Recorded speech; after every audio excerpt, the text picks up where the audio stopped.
Islamic university of science and technology Awantipora Kashmir की 19वीं यौम तासीस और नेशनल इंडस्ट्री एकेडमिया कॉन्क्लेव के जश्न में ग्रेट स्पोर्ट्स ने CIED IUST फाउंडेशन के साथ शिराकत में शजरकारी मुहिम का आगाज़ किया।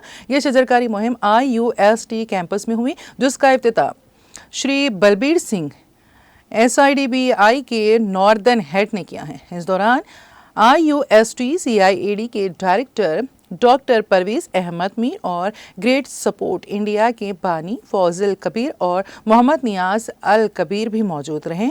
इस अहम मौके पर GR8 स्पोर्ट्स इंडिया को बेहतरीन कारकर्दगी का मुजाहरा करने वाले ग्लोबल स्टार्टअप के अवार्ड से भी नवाजा गया।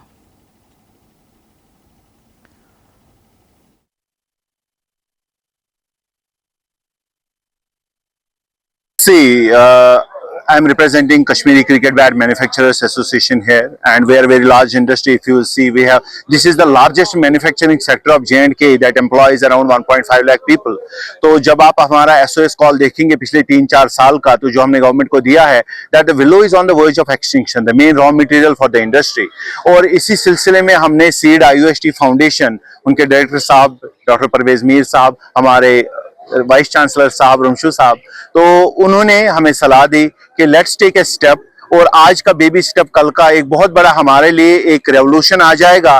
तो उसकी वजह से हमने सोचा कि चलो let's go for the willow plantation for हमारी इंडस्ट्री, जिसको हम बचाने की अपनी तरफ से बेबी स्टेप्स में कोशिश करें कि कल को गवर्नमेंट को भी लगे कि नहीं, यहाँ पे ये चीज जरूरत है, वो भी अपना किरदार यहाँ पे अदा कर सके। तो उसी सिलसिले में हमने ये प्लांटेशन ड्राइव चालू करी है।